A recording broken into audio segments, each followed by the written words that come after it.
Hello, it's Brad Laurie or BlockchainBrad, and today I'm honoured to speak once again with OriginTrail, and if you don't know what they're all about, you're going to find out right now. We have three founders right here to explain everything in detail regarding their updates and what they stand for.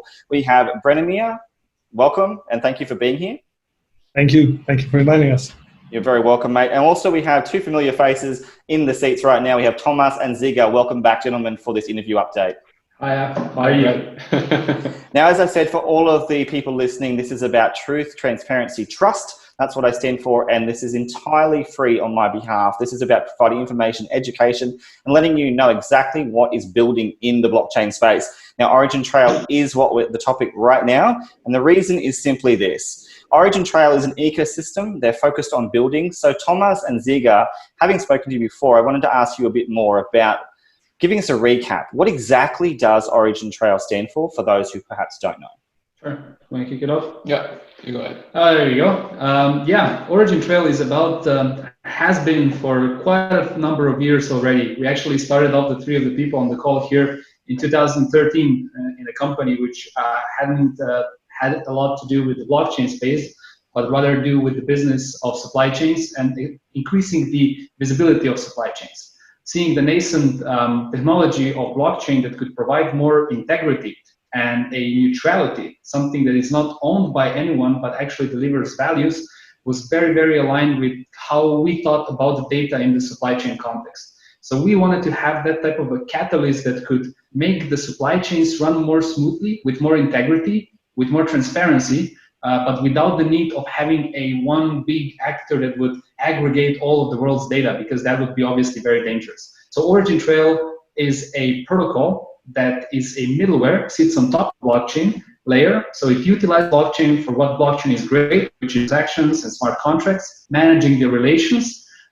whereas the OriginTrail network is basically a decentralized peer-to-peer network, currently I think reaching. Well, I'll let the KPIs on the nodes be discussed a little bit later. Yes, we'll definitely touch on that. But yeah, it's kind of there to have that data scalability, data connectivity, and data integrity piece. Yeah, the mainnet is out since late 2018. Late 2018, so a year and a half roughly. We have bigger companies using it, such as the British Standards Institution. They are onboarding some other very respectable companies in a space. We are present in food supply chains, in business compliance and certification space. We work with Swiss Federal Railways companies. So all in all, we would like to cover as many supply chains as possible, and not only consumers, but also businesses to somehow overcome this mistrust when it comes to exchanging data, and at the end of the day also exchanging physical products or services. Exactly, and then gentlemen, that's the reason why we're doing this update, exactly for the reasons you've articulated or nuanced there, and that's because you're solving real world problems and you're bringing in enterprise into that. Now, being a layer 2 solution, I want to talk to you, Branimir, because we haven't talked a lot in the past actually.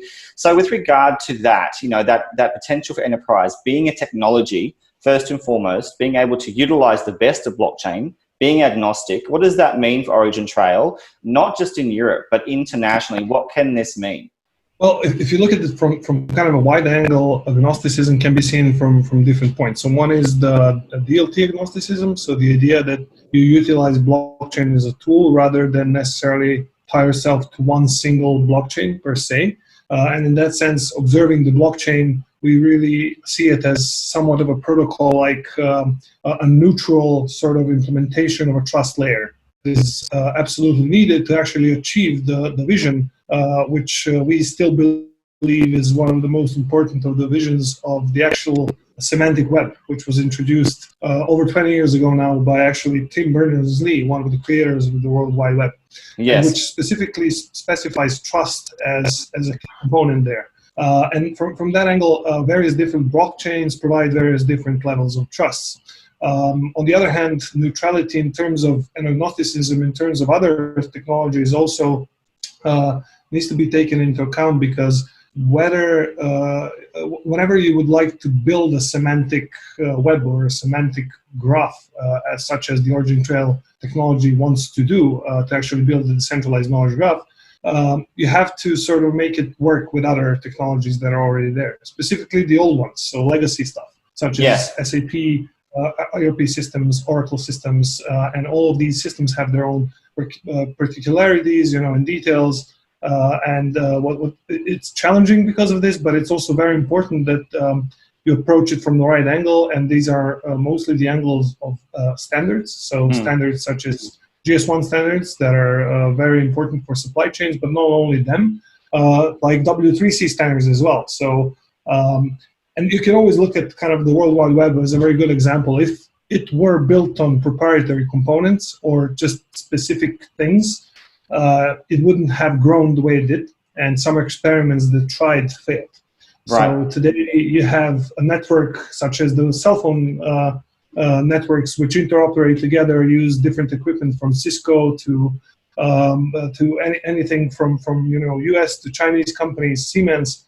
It all works together because it's based on the same standards, and that's where the whole space also needs to evolve, and that's why OriginTrail takes this approach from the perspective of data. So having... Well, I'm going to interrupt you for a moment there. Yeah, go ahead, sorry. You've told me a lot, and it's been really informative, but what the key message you're saying there is that you're not averse to engaging with centralized parties. You're not averse to being a company yourselves, and you're pragmatic about trying to integrate by perhaps looking at what the best of business has to offer and emulating that as you build out your own model.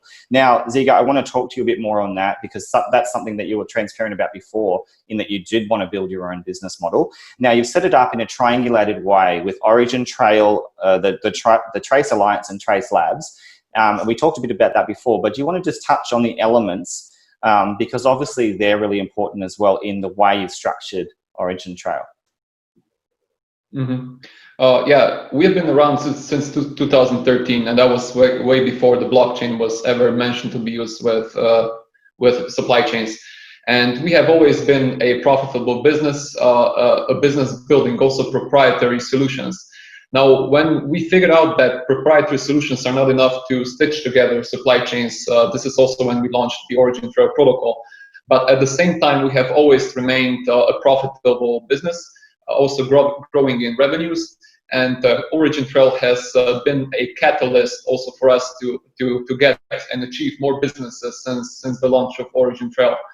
And OriginTrail, of course, we did an ICO back in 2017-18, and this really helped us with bootstrapping the network, bootstrapping the technology, also bootstrapping the community, and all of this has been a great catalyst also for the Trace Labs, which is a for-profit business, which builds both OriginTrail protocol and also other proprietary applications such as network operating system. And having this component is very much crucial for the success of the open source system, OriginTrail, and the OriginTrail Decentralized Network for two reasons. First one is you need to have a sustainable way of building open source projects. We have seen plenty of businesses which ran out of money, and they have stopped the open source projects altogether. And we believe that you need to be profitable if you want to be building open source projects. And I don't mean by just raising the money via means of ICO or some other ways, and then maintaining the development for 2 years or a year, and that's it. Right. When I say sustainable, I mean sustainable for good. And this is something that we have been doing pretty good. And this one element in this trinity of neutrality, meaning OriginTrail, usability, meaning Trace Labs, and inclusivity, meaning Trace Alliance, this usability is highly important. And another aspect is validation. We have always been huge believers in building products in a lean way, meaning that each element, each ingredient you add to a product, and not necessarily a proprietary product, it can also be an open source product, it has to be validated. And we have been doing this even before OriginTrail, and when we started off building the OriginTrail, we have done exactly the same thing. So validating each element that we built into the OriginTrail protocol with clients. So it sounds great. It's not an easy task. I know it sounds very logical, but if you try to follow and respect the process, you need to be rigorous. And thankfully, we have always been very much rigorous towards achieving these two goals. And Trace Labs is one of the elements and vehicles that we use in order to achieve that. And then we also have Trace Alliance. Trace Alliance is, of course, very important because as a proprietary business, Trace Labs does not have, I believe legitimacy is not the right word. We established Trace Alliance in order to establish a common ground between ourselves and other proprietary businesses, which might even compete against us. And Trace Alliance provides a neutral ground also for our competitors to join in and compare notes as to what's happening on the market. And Trace Alliance is an inclusive organization, making it possible for all the participants to exchange knowledge. And our benefit here is that we receive enough feedback so that we can use this feedback when we build and continue building the OriginTrail protocol. So that's in a nutshell the Trinity and why this type of design. Got it. So essentially, one part feeds into the other as well. So with the alliance, that's designed to be collaborative so that you can enhance your performance and your productivity. Now, Tomaz, in that sense, obviously, one of the things I've liked about you guys from the outset, and many people may have found that uncomfortable initially, is the focus on actually building out clients and revenue. Because back in the day, there was still a very strong sentiment out there about decentralization and how that would play out in this context. But now we see enterprises very deeply entrenched in the conversation of blockchain, and you're already ahead of the game in that sense. So how are things playing out with clients right now? Give us a little bit more information than just the spiel of you have clients. Yeah, I mean, it's a great time, I'd say, for OriginTrail in the aspects that you've mentioned, because when we're starting the discussion from value propositions point of view, when we're talking about the price points, when we're talking about the scalability potential, all of these things is what we were thinking of when we were building things out. And going with the validation kind of approach, like Ziga explained, is something that kind of confirms what you're building on, or at least confirms also what's not working well. Truth be told, there's been a lot of developments from 2018, the launch of Mainnet, to what we have today. It's like two very, very another level of possibilities are available from that time, just because we have done these validation steps. And when we are now talking with the clients, we feel comfortable because they are a little bit more educated than they were a year and a half ago. There's not so much approaches for let's do something just for PR purposes, which is again good for us because we like to have a very concrete idea as to how a particular partnership can evolve. Not only in terms of joining the kind of the high level value propositions, but also how can we really set out the path that we can follow. And each of the partnerships we've done, there's something that's going on continuously, even though maybe it's not communicated always, but there's always things that are happening behind the scenes. And if we're talking about how it goes with the implementation with clients, I mean, what we've seen with BSI is a crown jewel, I would say, of how public networks are being used in enterprise, full stop. Yes, and we're definitely going to touch on that. I won't go into detail about the BSI because it is a significant announcement of recently for you as a company and team. But Branimir, I want to go to you for a moment. I'm just going to jump into the question of supply chain. Now, we know what they are, or many in the crypto space do, and you can touch on that slightly. But I want to better understand the value add of the technology, because one of the beauties of blockchain is, as you've explained, you can insert the blockchain into the company. So you can have decentralized tech in a centralized entity like a company.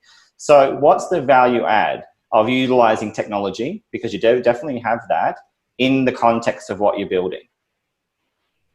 It's a very good question, and usually I start by explaining that OriginTrail itself is not a blockchain, to set that stage, because and the reason because it's not a blockchain is that when we have tried to apply blockchain to certain problems that we were actually working on way before blockchain was a thing for us, is that it wasn't a good fit for it. So it has some really good properties, like the ability to verify integrity of information and to essentially reach consensus over a large network. Because of this consensus and because of this integrity, you kind of lose the ability to handle the amount of data you need to handle in supply chain. So essentially, if anyone today tries to claim a very decentralized blockchain is being used to track a large amount of items, either it's not very decentralized or it's not really a lot of items, because it cannot do both at the same time, at least with the technology we have today.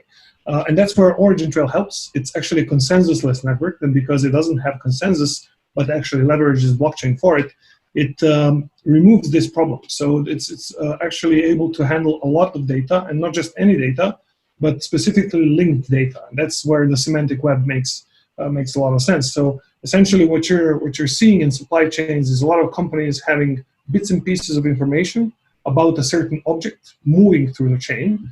And because nobody has all this information, you need a common place like a blockchain that could somehow merge this data into useful information in one place. Because blockchain is not suitable for that. That's where we went ahead and started building out the open source OriginTrail Decentralized Network. And it actually supports something that's a bit of a different data structure. So it's not a linked list of actually a blockchain, but rather it is a decentralized knowledge graph. So think of it as kind of a graph of data organically growing and constantly having more information while still keeping the integrity of the blockchain. So every single piece of the graph can be traced back to who has issued it with a certain identity on a blockchain and with a certain cryptographic set of proofs or fingerprints. You can make sure that this piece of data hasn't been changed. Right, and that's sorry to interrupt, but yeah, that's where Odin comes in. Is that correct? In that's what you're referring to with the knowledge graph and that infinite structure that's built out as you grow as a company. Exactly, and the ODN is permissionless as well. So it's even though it's not a blockchain, it's a public permissionless network that anyone can join. That means any company or any individual that would like to support this decentralized knowledge graph. And companies specifically would join it rather to consume the information that's already in and already structured according to the standards I mentioned previously, or to actually disseminate or share information with other companies within the network. So essentially think of it as some sort of a Google like network for supply chains, where you can look up information on a certain product based on some sort of code or some information you have, or you could share similar information with another company. And when I say share, that could be either data trading, so data for data, or data for tokens. And that's where we've also been working on pilot projects within the data marketplace domain built on top of the network. So essentially, it's really about data sharing. And because these amounts of data are large enough, blockchain doesn't cut it by itself. That's kind of very short summary. Right, and it also explains the reference on much of your literature and in your website as well about trust exchange as well, and data exchange more importantly, actually, because it's that data that's the value. Now, what's also really interesting as you're explaining this is that you've had these key developments as well and key partnerships that have emerged. And we don't want to inject any FOMO or, try and suggest there's any reason to be really excited about some new developments. But the reality is some of these are significant for being so real and bringing in mainstream interest. Now, one of them is the BSI, as you referenced before, Ziga, and that's the British Standards Institute. They've come up with their own references to OriginTrail with the partnership in their own white paper. So, gentlemen, do you want to just touch on that? There's been some other people who've also been writing. I want to mention Charles Brett as well. He did some great work as a summary. But beyond that, it's what it really does. Yeah, I mean, as a partnership, it's something that we're really excited about because one thing is it's a large organization, but the other thing is that when they're working with us, the focus is, or the values are very much aligned in ensuring that what we're working together is something concrete and real, but it also makes sense. So we see it as the most relevant use of public blockchains for in this type of enterprise context. We were really kind of, it's something that we've, the cooperation or the partnership started in early 2019. So this is not something that really kicked off just, let's say, a week and then, okay, let's do a white paper. This is something that has been a back and forth collaboration that's been going on for a while. And we're really kind of excited to see the innovation culture within BSI. In terms of what does it mean for using OriginTrail in that context is just validating the technology, exposing the technology, and showing how this scalability really can and will make use of what OriginTrail brings to the table. So when we're talking about ensuring the integrity of all the training certificates that BSI issues, we're talking 200,000 of certificates that are being done every year that we're looking to ensure and give the, if you apply for a job or someone applies to work for you and they are claiming to have done a course, you will be able to check the validity of that. Did the BSI really issue that? Was that the course that actually they got certified for, and had, in case of business standards, have something been revoked potentially, if that's the case? Transferring to business standards. When you're applying for different tenders for government projects, these standards are very, very important, and having the integrity of that is crucial. In similar way, that's the type of digital trust that's being built out. And then the one that I guess also it's very exciting for us, because it's also kind of a joint project with BSI. It's not just for BSI. It's the SCAN Trusted Factory Blockchain Program, and this is a chance where we worked with BSI to create something for the SCAN Association, which is the association of importers into the US market. I think they cover over 40% of all the imports that come in. So all the big guys are there, your usual suspects of the Walmart, Home Depot, Target, Walt Disney, and I'm leaving out a lot of different names here that are... Let me jump in there, because when I hear those kinds of figures, like 40% of the US market, I have to jump in. So I'm going to apologize to the listeners for doing so. But it also is to sort of elevate the status of this. This is a big deal, guys. This is not, your run-of-the-mill kind of partnership. I saw the partners involved. And I also wanted to mention something Branimir mentioned before, which is really quite relevant here. And he said that, it's about looking at how you can sort of bridge the gap with enterprise using public and permissionless systems. That's also really important here, because typically it's permissioned. Typically there's closed doors when it comes to utilizing technology such as the one you've built out. So that's another revolution in itself. Now you put that in context with this, which the BSI, and you have this kind of market share, that again reinforces the strength of, I guess, the potential of OriginTrail to actually capture value in the real world. So do you, any of you want to comment on this? Because, you've mentioned the value of enhanced global assurances and certification. Clearly that's a very important process in business that perhaps many of us wouldn't understand unless we had expertise in the supply chain. So do you want to just touch on a little bit more of the pragmatics, what's involved in just how big this partnership is with BSI, and exactly what's involved?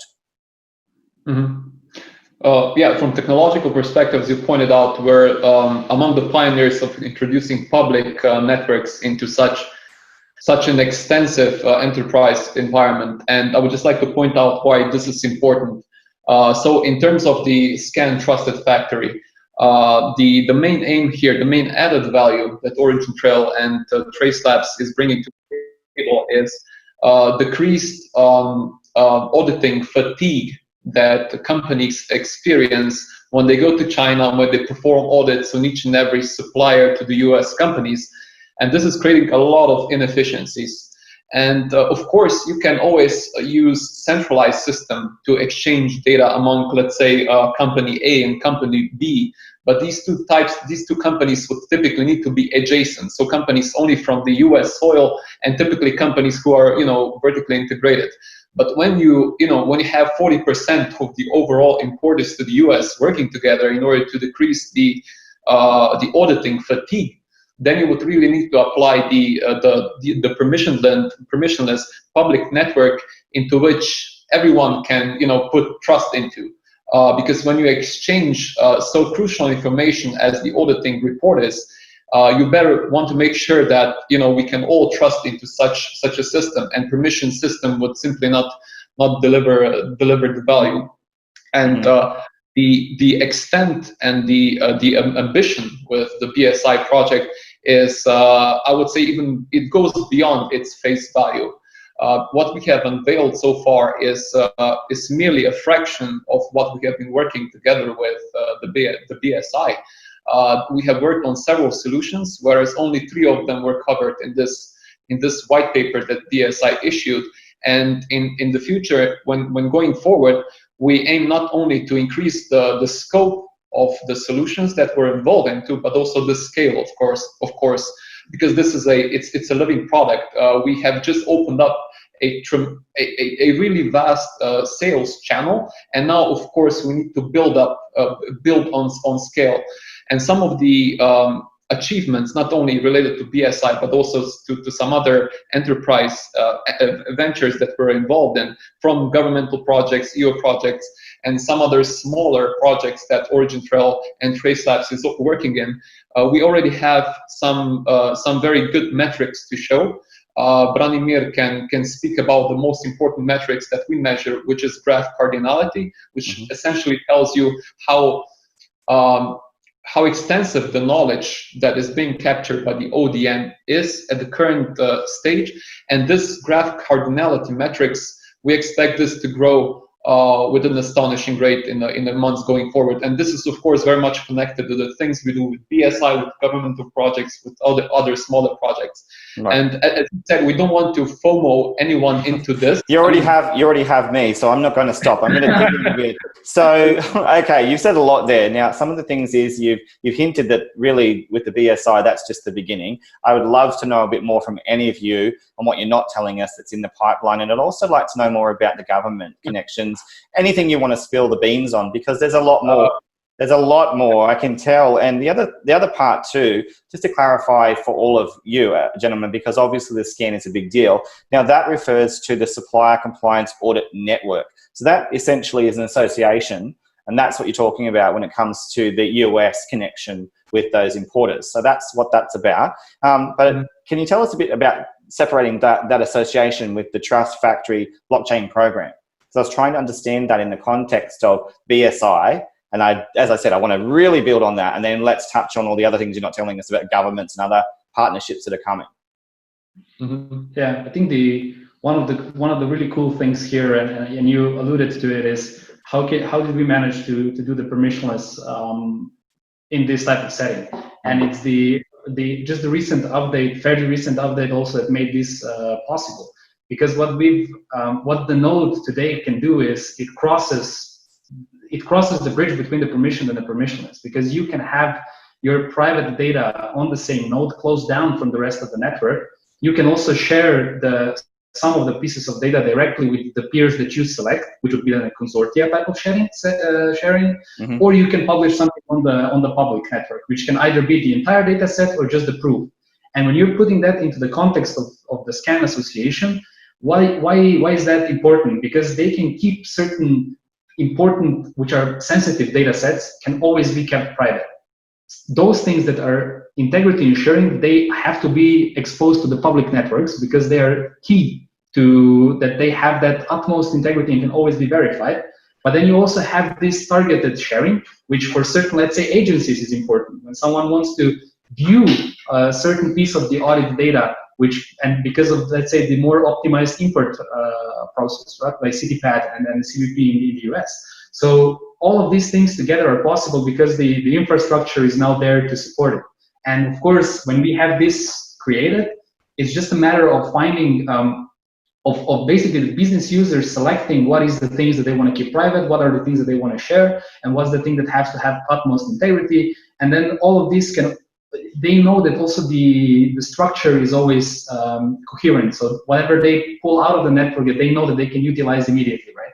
Right. And so when you're looking at it from this perspective, it's maybe more clear why we're as excited, because we also see it only as the kickoff. Yeah, basically. and it's interesting too, Tomaz, because three of your I words are interoperability, integrity, and interconnectivity.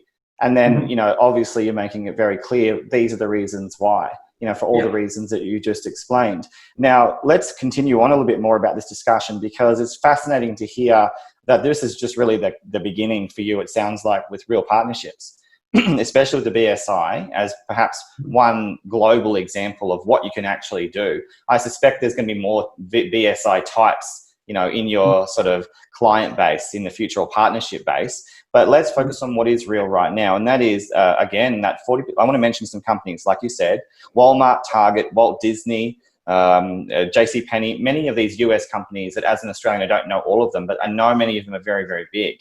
Now, when it comes to essentially establishing these kinds of partnerships, what does it mean for you guys as revenue? What does it mean for you in terms of OriginTrail stepping up, you know, in the world of, I guess, supply chain technology? Yeah, I mean, the laws of physics apply here, definitely. You can only serve, you know, as much of the market that you currently have the internal capacity to. So right now we're somewhat limited by the number of people in the company. We're around 20. 21. But the of course the market is way bigger. So at this capacity, we are only servicing the market in a organic way. So what we are working on right now is a product called Network Operating System, and this network operating system will basically allow other service providers to utilize the strengths of the open standards, the open source technology, the ODN, and some other components without us interfering into this company works. So this is when we expect things to grow more quickly. Right now, it is all about developing the channel partnerships, and BSI being one of the channel partnerships that we have developed. Another one is Oracle, sales channel partnership network that we are slowly establishing. And Oracle has also listed network operating system into their marketplace already last year. Now those two instances are proving that we are capable of developing the sales partnership channels. So this is not, I would not like to spit into our own plate, but this is something that is, you know, pure physics. We need to make sure that we have unit economics in place. So when we do engage in a certain partnership deal, we are sure that we're doing it in a profitable way. And when I say profitable way, I'm also referring to quite a lot of businesses that we actually turned down because of this, you know, laws of physics. So right now we are in a stage of in which we're trying to figure out how to scale more quickly. And one of the answers to this problem, to this challenge, is the network operating system. And network operating system is also venturing into the secondary markets, which are also selling trace. Today, and I believe that by the time we launch this interview, this announcement will already be out. We're also integrating network operating system, so the tool that we use in order to onboard clients with the Uniswap protocol, in order to tap into the existing liquidity of Trace token. I was wondering if this would happen actually, because I had a look at your list of exchanges that are currently on available with regard to the token, and there wasn't any DEXs I could notice anyway.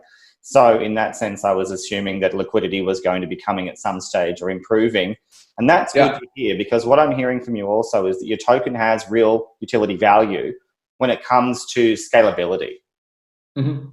Yeah, for sure. I mean, so just to finish off my thoughts, being able to offer and to allow customers to access secondary markets and to get their hands at least indirectly on digital assets such as Trace and ETH is crucial for us to scale up also in terms of the proprietary business. And one of these obstacles or hindrances is being addressed right now with the Uniswap version 1 integration. Of course, we do expect to have second version of this integration between crypto and the traditional business happening in the next quarter. And so this is the modus operandi we are employing in order to ensure we can grow more quickly, and of course at the same time use the decentralized networks, because we have seen plenty of businesses which have started out building decentralized networks, and basically at the end of the day they just forgone their tokens, and this is something that we see that as unacceptable and would not even cater to our exactly. And what's interesting also is that you're going to be educating mainstream marketplaces, mainstream businesses in utilizing, I guess, some of the technologies and tokenized technologies as well, afforded by and on offer from the blockchain. So once again, they're going to have to learn as much as you obviously have throughout the time in your innovation, your stages of innovation. Now, what was interesting was Howard Kerr, who is the chief executive of BSI. He also is very much a proponent of what you're doing. He said that transparency and traceability are crucial or vital, was his word, when it comes to developing further in the future for supply chains. So you have the backing of someone literally like that. Now, SCAN members, again, we've touched on them. They are significant. You mentioned words like government. You mentioned that there's a lot of other partnerships. What can you tell us? What will you tell us about some of the things that perhaps we don't know about OriginTrail? Yeah, so we have domain partnerships, we have domain businesses working with us.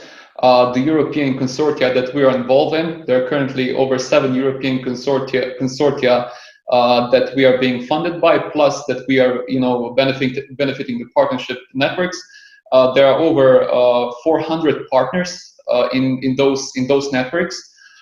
Trace Alliance is growing very nicely. We had Cardano/Emergo joining the Trace Alliance. So this is very positive. With some of these partners that are joining our ecosystem through the Trace Alliance, we're at the very initial stage when we're trying to discover how to cater to their needs and at the same time, reap some benefits for the OriginTrail ecosystem as well. One of the exciting things that is coming currently towards us is the integration with a couple of very important GS1 standards. And GS1 GS1 organization is basically run by the industry giants. And having that and all the partnerships, all the businesses, all the also clients that we have acquired, we believe that we expect the metrics to grow very nice. I mean, we have somewhat spilled the beans at this point. So GS1, we are increasing the scope of the things that are being done with the GS1 organizations. I think so essentially, more partnership announcements are coming. That's what I'm hearing from you. It sounds like you can't, you're being tight-lipped about these things. There are some projects as well from the enterprise as well as from the government side which haven't been really talked about yet publicly, because they just aren't mature yet.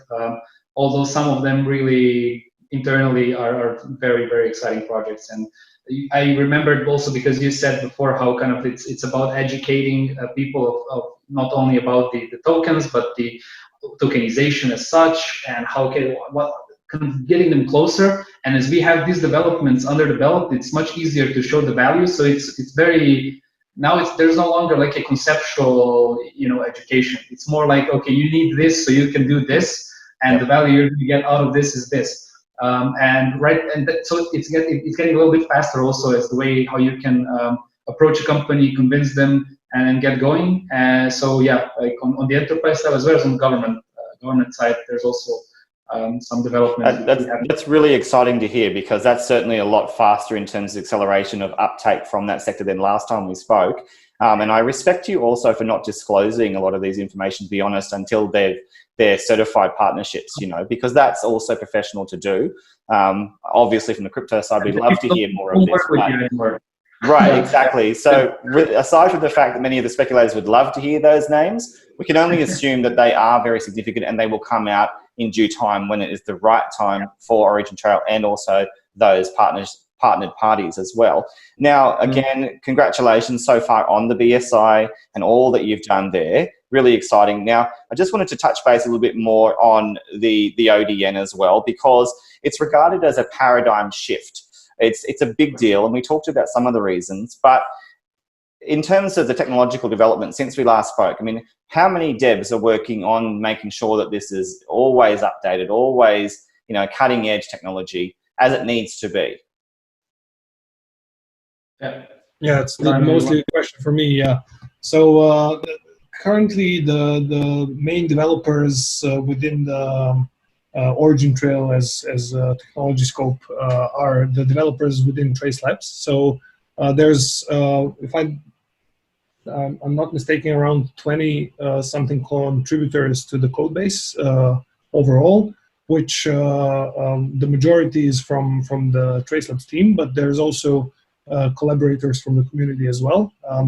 One of the reasons why this number is going to grow is actually that we're building out more sort of comprehensive documentation for others to be able to join.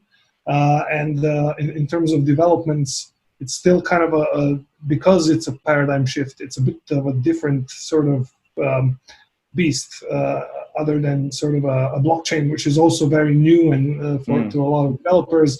We're talking about a specific interplay between blockchain and graph technology, which is also very nascent.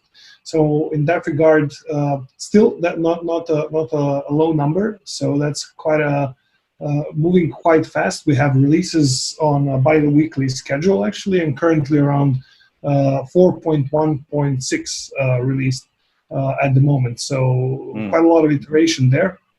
And specifically when it comes to the technology being built out, there's several active requests for comments that the community is also involved in, and we can really join and contribute with.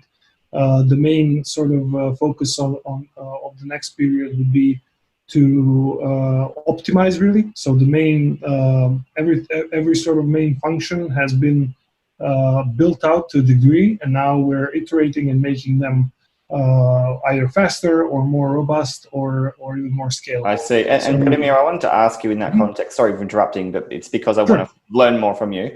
How open source is it this, and how much has grown? So if I looked at this since I last spoke with the team, would I see evidence of growth in terms of the code base, in terms of the GitHub, etc.? Yeah, absolutely. So you'll see a major version come out at the beginning of the year. And there are several quite important, a few of very important new features that have been built in and are actually being sort of even at this moment taken out as standalone libraries from protocol. So that's one of the things that's also going to come up in the coming period, when we're actually going to have the code base grow out from one project into multiple ones. What you will be able to see is also several tutorials that have been published lately that actually introduce how the technology can be used further. And then finally also the actual implementation of the network being live, it has actually grown quite a lot. So not in terms of just developers, but also in terms of people running the whole infrastructure has grown significantly, actually from around 200, it has grown 65. over.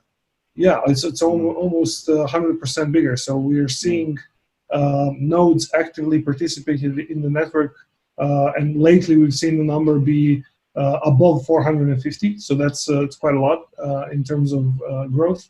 And in terms of actual growth, what's really the most important aspect is, I think Ziga mentioned the graph cardinality point. So the whole idea of measuring how useful the network is doesn't come down to how many transactions per second or similar sort of KPIs that are common for blockchain, rather than how much knowledge does it support. And actually, that's where we have introduced the total graph size or the total graph cardinality as the biggest network metric.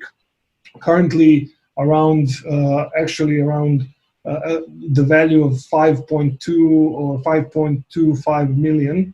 On the whole network. And what this really specifically means is that the graph speaks about entities, either physical or digital, some sort of generic entity in this world. It can be a supply chain product, or it can be some actor in the supply chain, or an event in a supply chain. It could be an explanation, something happened. Yes, but it's really an entity, and a connection between an entity and another entity is also a very important piece of information. So who produced what?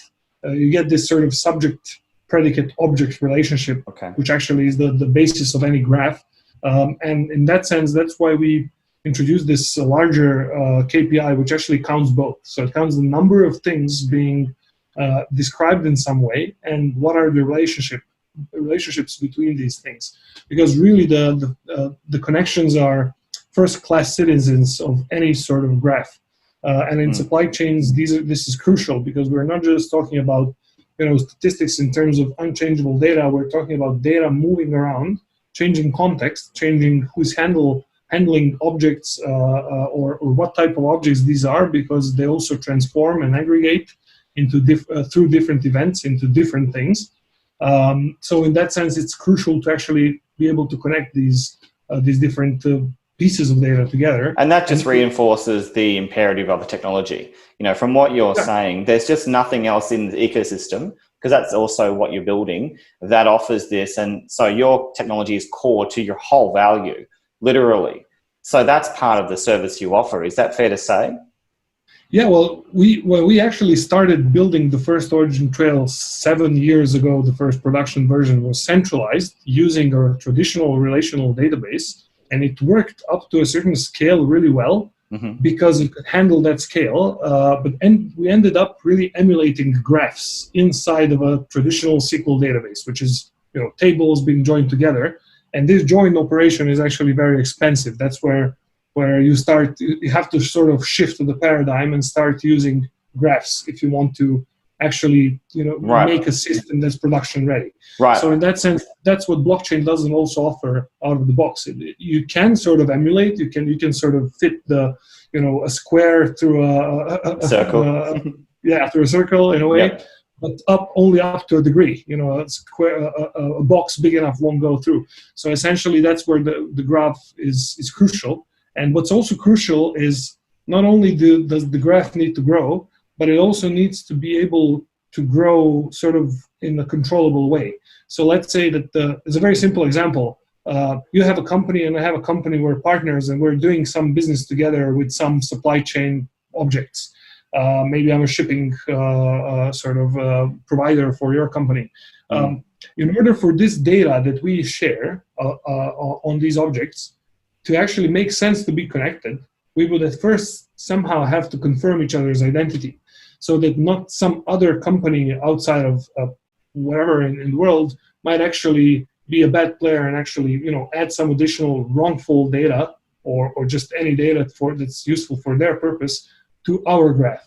So essentially, that's why the permissions are key, and that's where blockchain helps quite a lot, because you get this decentralized context for identity that can help you verify that a certain, like a certain owner of a wallet can be verified with their private key. You can actually verify that a certain identity of a certain company is really true because you have all the cryptographic information. And Branimir, just to interject there, it's interesting because we hear the conversation of DIDs happening throughout the space at the moment. The value of ID is real. Now, one of the things that is interesting in what you're saying is that you've referenced the blockchain. You've extended far beyond that with your own graph, or utilizing your knowledge of Merkle tree, of all the different technologies that are out there and the options, built your own. But then the token. So let's talk about that, because many would argue that you can still have your technology, you can build that into essentially a centralized system, but then there's also the mechanics of the token that actually do real work. And I want to touch on this in the context of the token staking. That stake increase event also was relevant to this discussion. So all of this is part of work that the token also contributes to. Yeah, so essentially, you can look at it from two angles. One is specifically the technological angle, and having the need to ensure a certain level of service for the network. You need the actual game theoretical mechanisms provided by the token to actually enable it all. So in specific with regards to the token stake, every node in the OriginTrail Decentralized Network posts a certain amount of stake as sort of safety, that they will continue running for a certain amount of time. And that is with regards to every job that is offered to the network. A job specifically is kind of a similar to a transaction on a blockchain, but rather than it being mined, it's actually data being stored for a particular amount of time in a specific form. And in that regard, the token really helps the system function to provide the right incentives, so that the nodes that are responsible for doing or for performing these jobs actually do perform them and get incentivized, or rather rewarded for performing a good job. Sure. And that system, just to interject there, that system's not uncommon. We see the likes, for example, Chainlink in exactly the same model with essentially a decentralized network, but they have the permission nodes. They are incentivized through the rewards. So we see that common practice throughout, as a common thread. Now, what I really liked hearing from you is that the number of nodes are increasing. So that means that the security is increasing because essentially the network is flourishing. So what do you expect? What's your anticipation, or what do you anticipate as you build this out, especially knowing that the graph itself is going to grow in time? Yeah, so with regards to that, you're absolutely right. The security of the network is growing with every single new participant. And in that sense, even if a certain participant leaves the network, there is another one or a larger pool of other ones that can sort of jump in, take their place, and in the end, the network provides the same service. So in this regard, what we're expecting to see with the upcoming growth in use cases being deployed on the network is the actual growing graph, showing a lot of fertile ground for lots of interesting data analysis. And for in that particular regard, what's really great when you have a graph or a very highly structured data sort of lake, if I may add, is that it actually provides something that's a very good substrate for machine learning and AI algorithms, because that is kind of the biggest bottleneck in this space. We have all these great algorithms and neural networks, but quite often you'll hear people saying that you only need the right data set. You only need a lot of, kind of a big enough data set that's cleaned up enough and, and structured well, so you can actually use these algorithms. So the fuel for these things is actually what the OriginTrail Decentralized Knowledge Graph is going to be. I see. And it sounds like what's also interesting is it can open up to the possibility of other verticals. Obviously the core and the crux of this is that supply chain sort of integration into the business world. But I would imagine with the technology at its core, there'll be other possibilities that emerge. Now, let's bring it back, because I think Branimir and I could talk for hours on the tech. But clearly, just to reinforce, the code base is there. It's all being consistently updated, and you've explained how and why and where. I'll put some links in below to enable more checking of that. But I want to bring it back to the other gentlemen right now. So Ziga and Tomaz, let's talk a little bit more about things like EUCommision. Let's talk about Emurgo as well, because it's well known, within the blockchain circle at least. But particularly with regard to acceptance in, for example, with EUCommision, that's a big deal, especially with things like food safety market, or the FSM, as it's known. There's stuff happening there as well. Yeah, so as we pointed out, we're participants in several European Commission supported and funded projects, and food safety marketplace is being one of them. Similar to what we do with some other partners involved in certification, our aim here is to increase efficiency for farmers when they seek certification for their products, which are then being sold to many different stores and retail chains. Now, every specific retail chain would kind of demand from you as a farmer, if you were a farmer, of course, that you get your certification on your products from a specific organization, and that duplicates your efforts.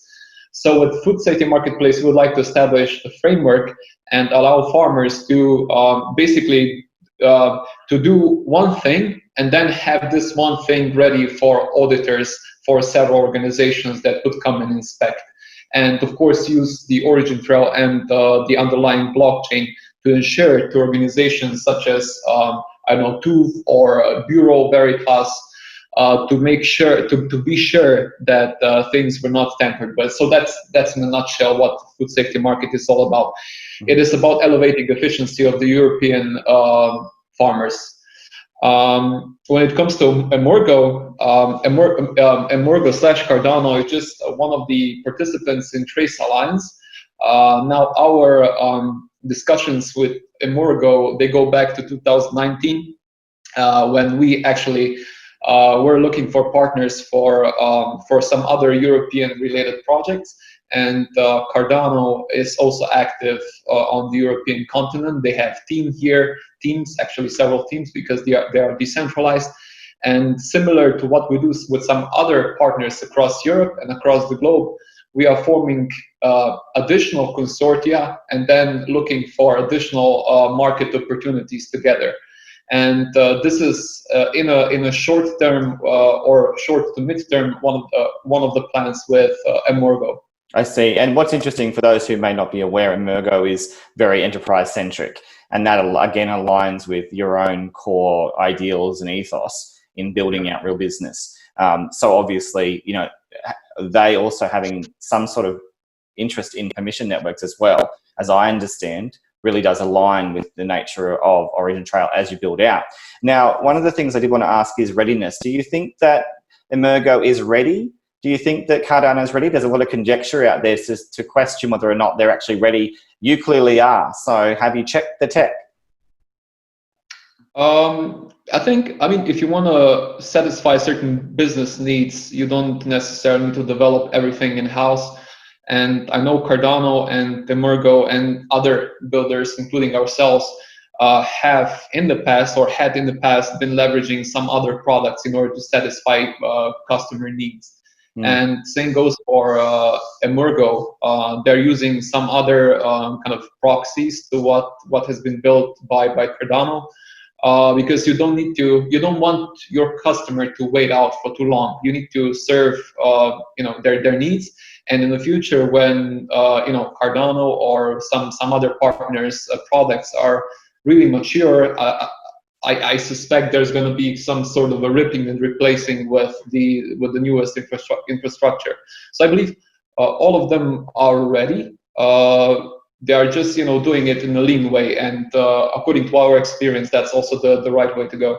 Okay, well, it's good to know at least you're forging these longitudinal partnerships, and I'd imagine there'll be others to come, even when it comes to layer one solutions such as Emurgo that emerge now. Now, gentlemen, I wanted to ask you also in that context about Baseline, because it does sort of fit well in this situation, because they're trying to bridge the worlds of enterprise and Ethereum. So one of the things I have noticed is that there's a lot of hype about this. And I'm very supportive, obviously, of the Ethereum network, but at the same time, it was very clear that you were almost a step ahead with regard to already doing much of what Baseline were hoping to do. So I wanted to get your opinion on this, because it must have been quite interesting to see so many hyping Baseline while you were building out real business.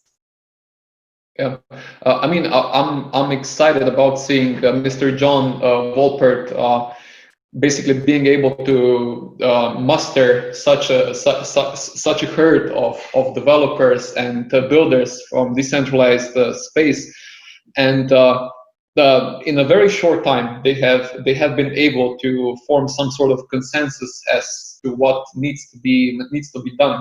And that's very promising also for the initiatives such as OriginTrail, because in the past, since 2016, when we started using the Ethereum public network, there was no blueprint, there was no recipe. And Baseline essentially is a recipe for enterprise to start using public mainnets such as Ethereum. And we expect that this will also catalyze our business.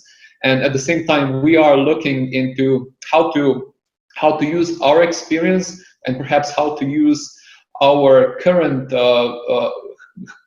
how to leverage current projects that we're involved in, and also bring in some of the Baseline recipes, and then perhaps to show that to the public. So all in all, I believe it's a very promising initiative, and comparing this to some other initiatives that were live in the past, this is definitely one of the most mature initiatives. And you can see there are a lot of learnings in Baseline that not only the founding fathers, but also the participants to the Baseline initiative are bringing in. So kudos to the Baseline protocol. Well said. And also it's interesting when people understand, like yourselves, about the imperative of the whole quadrant of the public permission, the public, the private, the permission and permissionless quadrant. that also is emulated exactly the same way when it comes to Baseline, in that they also engage with the likes of Hyperledger, for example, and Microsoft.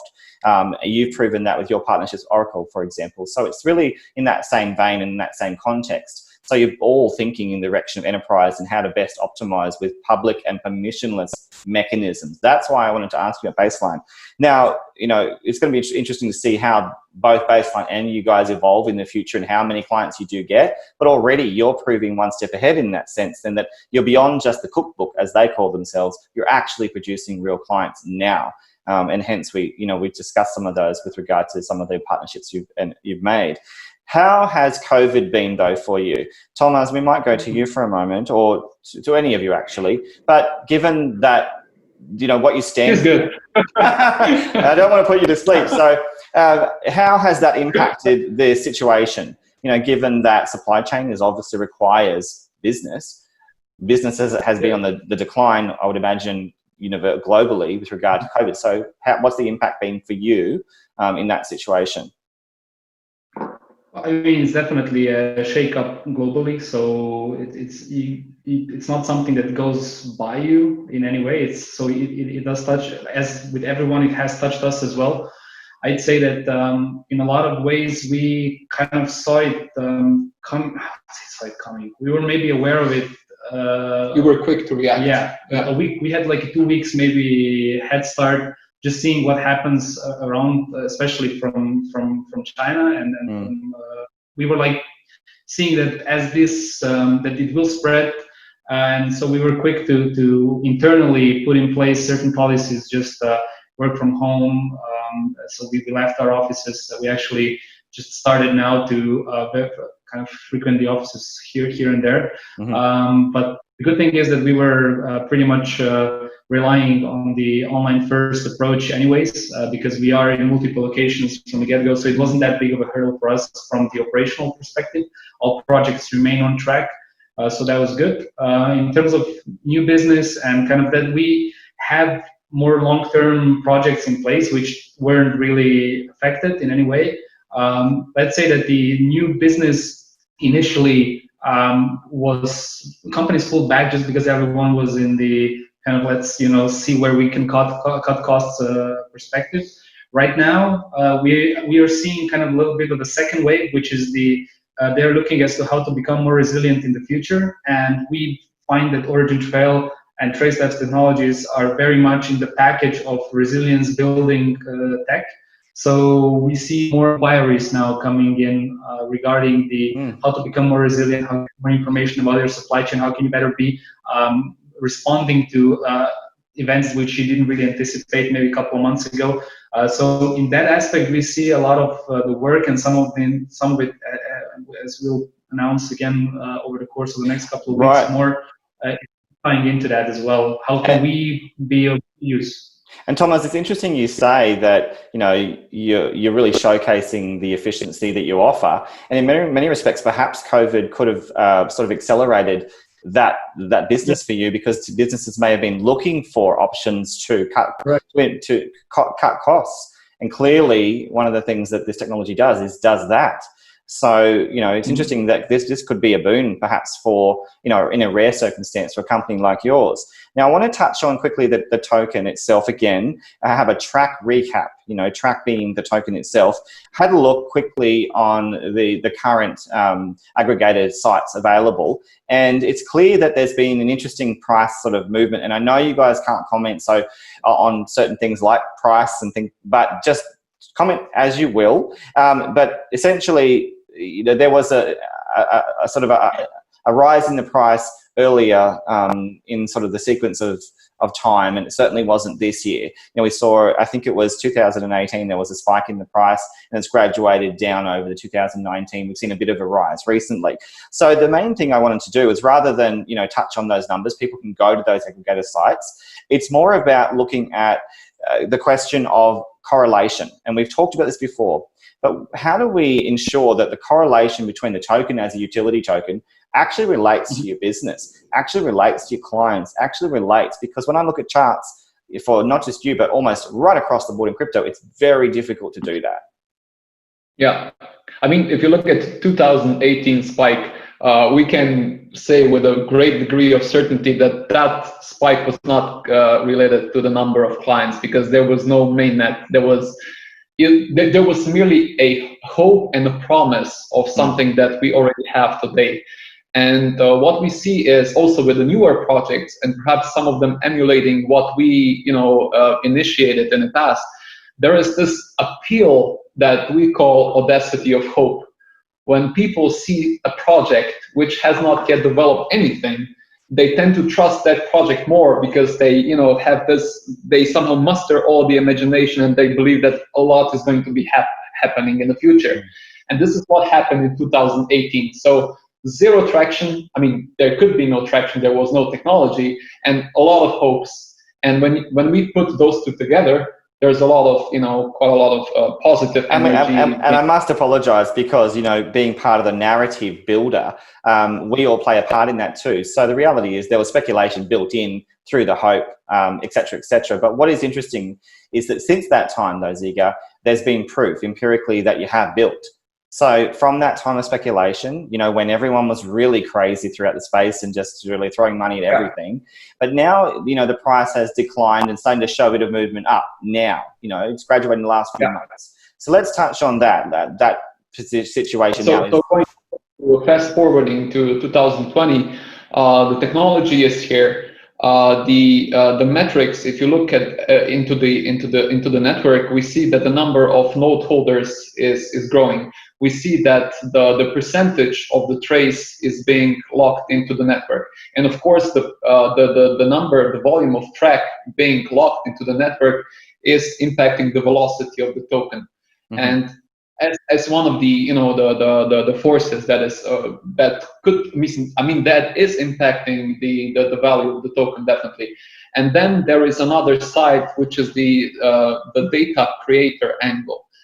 Data creators are procuring a trace in order to be exchanging data through the network. And of course, according to this tokenomics principle, TRAC goes out from the system, from the secondary markets, from both sides, from the data creator angle and also from the data holder angle. And this is, of course, impacting the value of the token.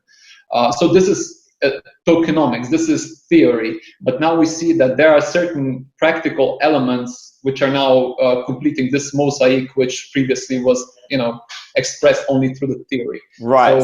So in that sense, to all of you, I want to ask, because this is relevant to everyone in the team and anyone who is also considered, participating in the utility aspect of this token. Do you see that there'll be a continual, clarity with regard to more of that data procurement alliance or sort of connection with the token itself? Do you see that also that there will be increasing scalability and liquidity in context with increasing data procurement as well? Well, all those things, do you think, align, given that now you're starting to see a bit of movement in that real enterprise and real client sort of direction? Yeah, we touched upon, and perhaps Branimir can cover it, because he's finalizing the announcement today, and this will not go live until you, of course, are ready to launch this interview.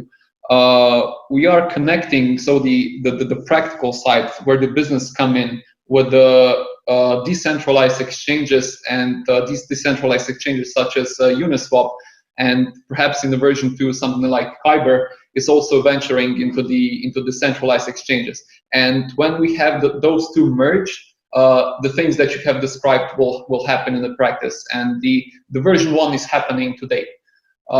That's a big deal.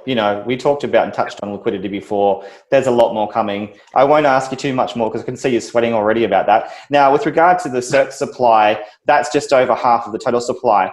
Can you touch on why that is? Why not have as much as you can in total in circulation, so that more engagement can happen, more business can happen? So the circulation basically is following what was set out in the ICO. So we've set aside 20% of the tokens for the Future Development Fund. So kind of coming, again, being a company before, the thinking was that it's very unlikely that we'll complete everything within the first time frame. and that it would be useful if we could have a vehicle for the ecosystem where future development can be funded in a way through a portion of the tokens that are still there, similar to, I don't know, an IPO company would then kind of sell certain shares, and looking at the same market forces. And so that's why the 20% of the token has been set aside for that purpose.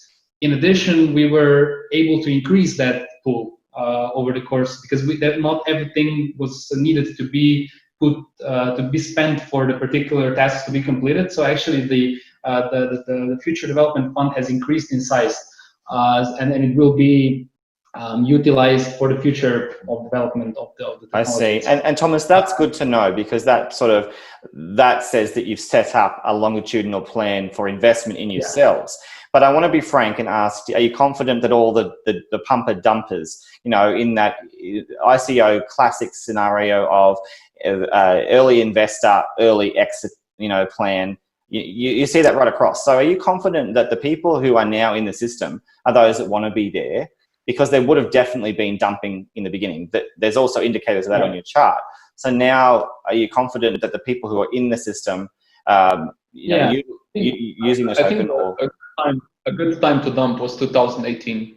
Yeah. Well, it's good to know now that fast forwarding today, it's a very different scenario. And that's important for those who are considering taking part in your ecosystem, that they can trust that really the crux of this right now is all about business. It's all about clients. And it's also, as you said, securing the future through having the token model to set up for a runway. And that's what you're really alluding to in that plan, by having some reserve.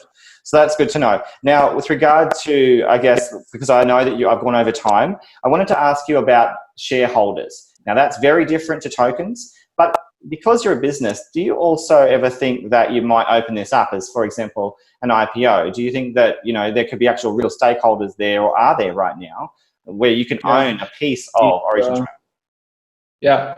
So we've been in business since 2013. What you have here is the three founders, or the sole owners of the Trace Labs, and this fact has actually been helping us to be able to be sovereign and make sovereign decisions, because not all of the decisions, I would even say majority or even all decisions, were very much non-intuitive, right? Based on facts and based on the information and very fine understanding of the realities of the market. And we were able to independently make certain decisions. Also, one of the decisions, crucial decisions, was to open source OriginTrail. Now, that would have been very much difficult if we were to have certain shareholders on board. And it's a mindful decision. We never received any equity capital in order to develop OriginTrail or proprietary solutions. And that was positive to an extent. That said, in the future, we're not enough people. Okay. We're not enough people. So at this point, we're growing organically. We have an organization with an established product market fit, and if we are to achieve very quick growth in the future, it is, of course, going to be we are going to have to be opening equity rounds. That's for sure. And the path towards a very fast adoption of OriginTrail protocol is, in our opinion, very much based on a very solid agent company that is driving the adoption, and that's Trace Labs at this point. So in the future, that's a very viable possibility that we might open up. And what's interesting also, Ziga, is that, say that happens in the future, if you get big enough, which is very likely given the feedback from you today, the proof will also be part and parcel with the token performance as well as a utility, because obviously investors will be looking at that, making sure that you have widespread growth, and they'll look at your books, and they'll also make sure that there's proof right down to the architecture. So roadmap, gentlemen, let's discuss that. There's quite a lot that you have, and it's good to see an updated roadmap. Many of the companies I see, or many of the startups, don't have that, but you've made it clear for Q3 and Q4. Things like, well, I'll let you tell me. So does anyone want to mention the things that really are important to know coming up? What excites us a lot in this quarter still. It's still this second quarter until tomorrow. Is the crowdsourcing project that we aim to launch in order to help businesses access certain information which is crucial to alleviate certain COVID-related issues. We are to announce that, so tomorrow or the day after tomorrow we are going to be talking more about this. Okay. So this is something that we're very much excited about because it's directly connected to the COVID situation. Tomaz, you want to cover the? Yeah, I'm looking at all the points now because there, like you said, there are many. The one that's exciting for me is really the trusted oracle. We were talking a lot about this intersection of permissions and permissionless. So just having ODN as something that can feed into even the permission, the consortia setting. That's something that sounds really powerful, and it's kind of showcasing how we can utilize that. How you can have a consortium-based network running certain smart contracts, which can look into the ODN and decide based on what is there, is a very natural, in a way, progression of how to use OriginTrail network, but also very exciting one because again, you have a lot of communities already existing across the world that could benefit from having something like that available.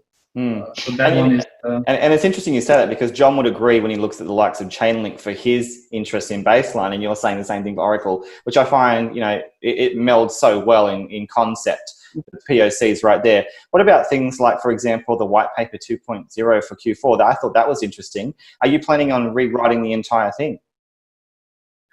It's not so much rewriting. It's I think it's still valid. All the points that are in the white paper are still solid. They are very much relevant. However, there's obviously a lot we've learned over the course of the last couple of years, and we see the opportunity to bring forward a couple of new optimizations, which maybe are a little bit bigger than just a note or just one release or just one partnership or something like that. It has to be more of a comprehensive task. So that's why we've decided to call it like a white paper 2.0 because that's going to also be setting out the OriginTrail as an ecosystem.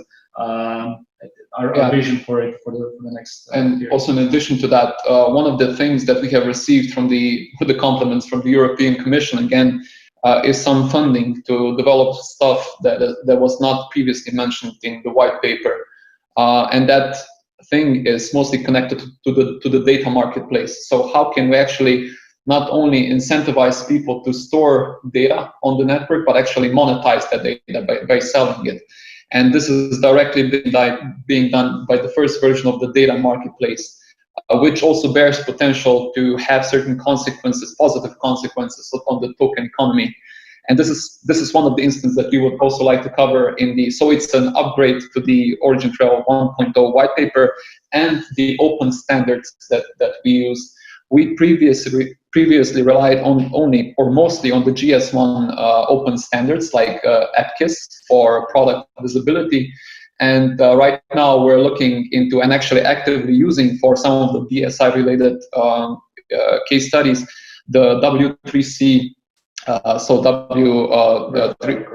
verifiable credentials standard, which is most useful for micro credentials like training certificates and also diplomas, etc. So these are the topics that we would like to muster into the OriginTrail 2.0. Right, and it's good to know that the white paper is responding to actual developments. So Branimir, for example, would know that the white paper would follow up on what they're literally doing as they iterate from the beginning. That's the whole point. So things like your node cluster setups, as referenced in V2 for the Explorer, all that's relevant before that's written. So if people want to know more, they can certainly go and look at that roadmap. But there's a lot involved there, even things like the Trust Alliance governance. Improvements and tweaks there. But I also wanted to ask you, you touched on something really interesting before with regard to exchanges, and I was going to ask you about this.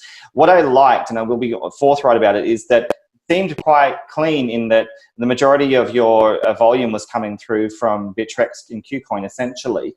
But I did question at that point, wouldn't it be great to see more DEXs? You do have IDEX obviously listed, well, you don't, but they have you listed. But then there's also the discussion tonight with regard to mentioning of Uniswap, and then the mention certainly of Kyber. They're hot topics right now. They're hot teams. Must be exciting also to, you know, be discussing that tonight. You know, the potential of more liquidity in that context. And it also would be interesting, I think, for people who own any TRAC. Yeah, I think we've with exchanges, it was always for us, it was always a function of what does it bring to the ecosystem and long term. So what does it bring long term? You know, is this a move that we see long term beneficial? So that's why we're always very cautious about how we do it, because there's significant effort usually tied to this type of engagements. So we're, like you mentioned, with the centralized exchanges, we've reached a certain threshold, which we, at least the feedback also that we received, again, it seems to be working satisfactory. DEX is definitely something that are very interesting, especially Uniswap and Kyber, and the guys really paved the way to kind of new way of how we can look at running exchanges, how they can work in a trusted way. Being really big proponents of this approach, of course, that's very interesting to us as well. And we've been following the kind of developments, as well as looking as to what's the best fit to put that in our ecosystem. And with the NOS right now, kind of having a DEX next to it makes a lot of sense, because you don't want to be tied to it, let's say, just this one centralized exchange either. But having multiple these type of liquidity pools, especially one that is decentralized, is also very, very useful. And on top of it, like you said, you know, if NOS is utilizing this pool, you can actually have people that are holders put their trace to work in that liquidity pool. So it's not going to sort of like outside of the ecosystem, but rather remains with the holders that, let's say, we assume that already have a strong belief in the infrastructure. Right. And what's interesting also is that you marry the world of DeFi with CeFi, because, you know, for the most part, through your structure, you do really embrace the best of CeFi that is there. But again, once we see the narrative play out today, and DeFi is a popular sort of point of interest for many of the technologists, even though it is something they're building towards. So let's discuss one more thing that is tough, I suppose, and that is marketing. We see a whole spectrum of marketing out there for everything in crypto. We see the good, the bad, and the ugly. We see the great guys like Famous Amos, you know, really being a proponent for you. I've seen him out there advocating for more understanding and more education. So, you know, well done, mate, if you're out there listening. But I wanted to ask you more about your concerns as well with regard to just how much everything is sentiment driven in crypto. Because again, you have a token, people speculate even today. Does it ever concern you that things like, let's say, influencer alliances, which do exist, that they can actually get together and really try and shill, you know, essentially a startup's token, whether it be yours or another, that can actually really disaffect the sort of integrity of the flow or the trajectory of a token that's more organic as you build, as you're starting to build naturally right now. So does any of that concern you as you start to get that momentum from real world context and real business? I mean, if with strong fundamentals, I believe the negative way of shilling a project, if this specific project is very much flawed, then it will only aggravate the flawedness of the specific project.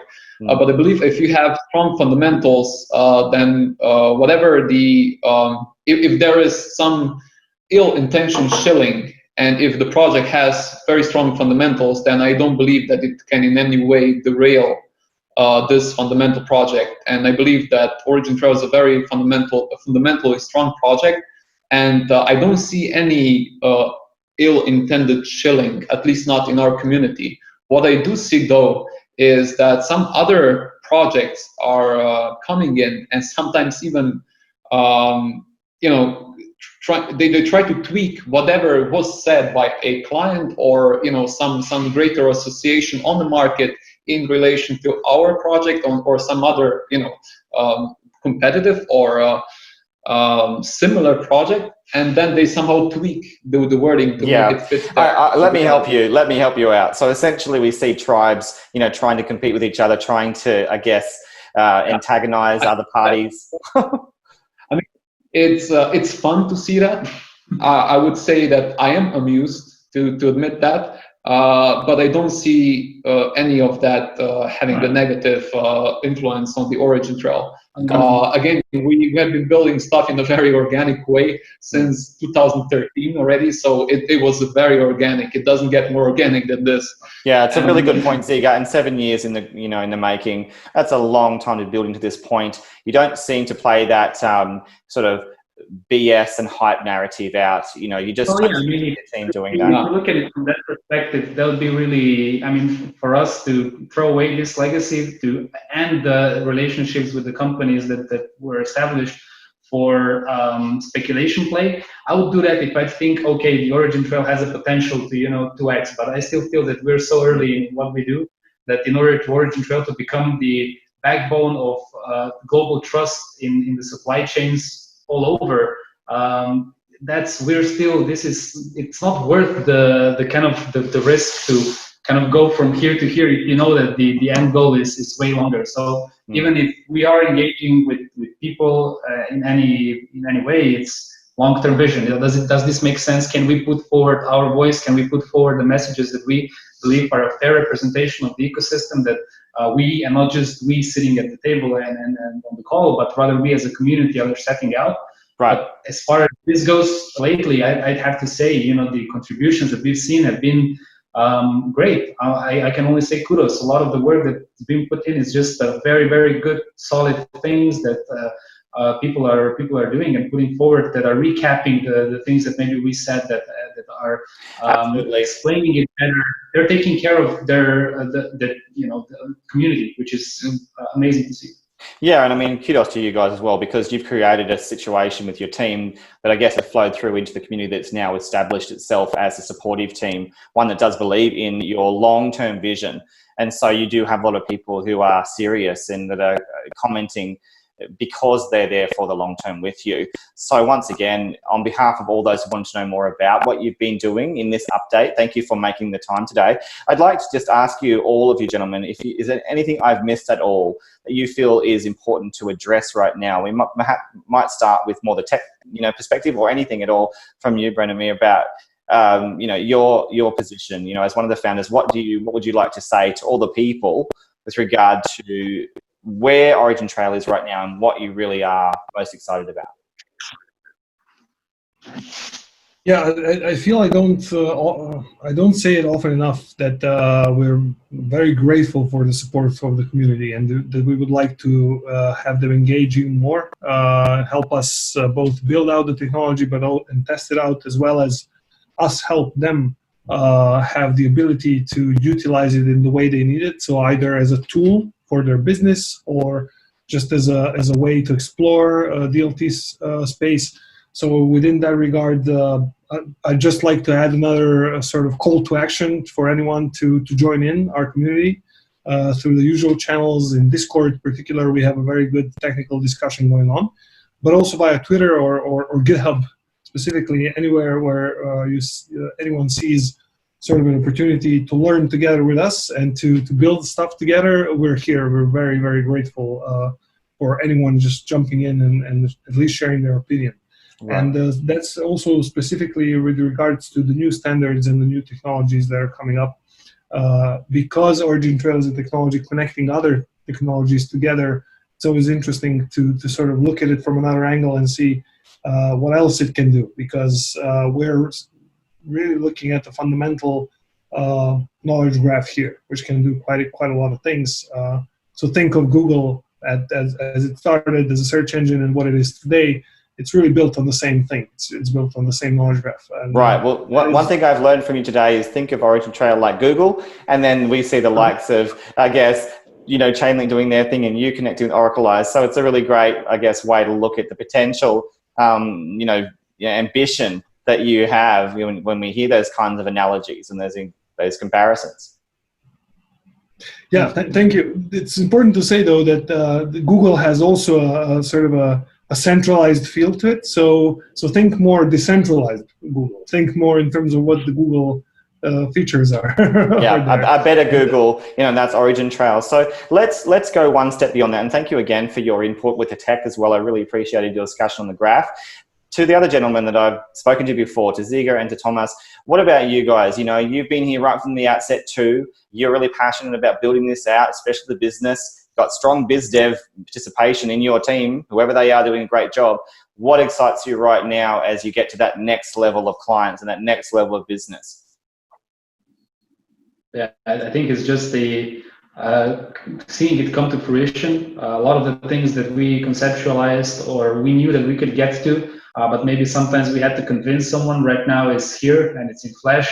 And having that, talking about how decentralization can be utilized in enterprise context was something that was still, we had to kind of fight it out so much sometimes in the beginning.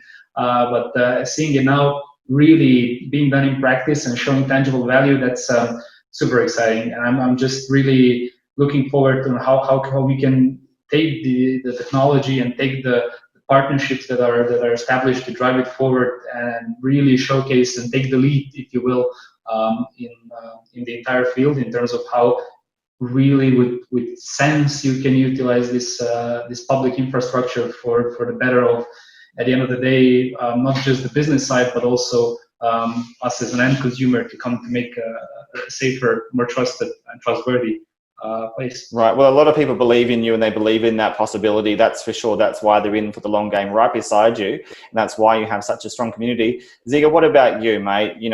You've been always very clear about your position and that you're here to really lead this out. So what are your thoughts as we move into the end of 220 and move towards 221?